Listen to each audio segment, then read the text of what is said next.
කසුනි කාවින්දී හරි අහිංසක චරිතයක්. හැබැයි මට රතිය බැලුවට පස්සේ නම් මෙච්චර දඟද කියලා හිතුණා. මේ කැරක්ටර් එක ටිකක් වෙනස් කැරක්ටර් එකක්.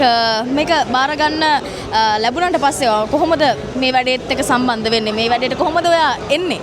ඔව් ඇත්තටම සුදේශ අයියා මට කතා කරන්නේ ඒක එක පැත්තකින් ඒ චරිතය ඇවිල්ලා එහෙම ලොකු සපෝට් එකක් ඕනි ඒ වගේ කැරක්ටර් එකක් කරන්න. සපෝට් එකක් කියන්නේ මගේ කෝ ඇක්ටර්ස්ලාගේත් එක්ක හොඳ කෙමිස්ට්‍රි එකක් හැදෙන්න ඕනි. හොඳ සපෝට් එකක් ලැබෙන්න ඕන මගෙන් ඒගොල්ලන්ටත්. ඉතින් ඒවත් එක්ක තමයි ඒගොල්ලෝ තීරණය කළා තිබ්බේ මාව මේ චරිතයට සුදුසුයි කියන එක. ඉතින් ඒක චමීර සහ ඩිෂ්නිත් මට දැනගන්න හම්බෙච්ච විදිහට ඒගොල්ලන්ගේ යෝජනාවක්. මොකද අපි කාලයක ඉඳලා ඉන්ඩස්ට්‍රි එකේ ගොඩක් ළඟින් ආශ්‍රය කරන හිතවතුන් මිතුරන්. ඉතින් ඒකත් ලේසි වුණා අපිට අපේ ඒ චරිත අතර තියෙන මේ බැඳීම ගොඩනගා ගන්න, හදා ගන්න.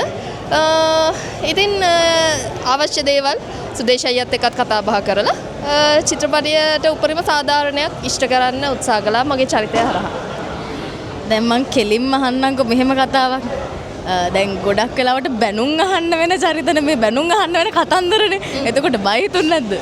නැහැ මම එහෙම තැනක නැහැ. මොකද මගේ පළවෙනි තැන මම දෙන්නේ මගේ වෘත්තියට. ඒක ඉස්සරින්දන් එහෙම ඒක කිසිම විදිහක වෙනසක් වෙලා නැහැ. ඇක්ටර් කෙනෙක්ට ඕනම විදිහක චරිතයක් රඟපාන්න හැකියාව තියෙන්න ඕන. ඒ කොන්ෆිඩන්ස් තියෙන්න ඕනේ.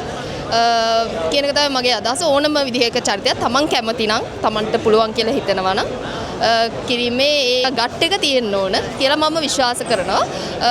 මම හිතන්නේ පැෂන් එක කියන්නේ ඒක කියලා මම පෞද්ගලිකව විශ්වාස කරන්නේ. මගේ ඇක්ටින් කියන්නේ රූපණය කියන්නේ මගේ පැෂන් එක. ඉතින් එතකොට ඒ පැෂන් එක මම ෆලෝ කරනවා. එතනදී මම කොන්දේසි සීමා මේ දේවල් අදාළ කරගන්නේ නැහැ. හැබැයි අදාළ කරගන්න තැන තමයි අධ්‍යක්ෂවරයා සහ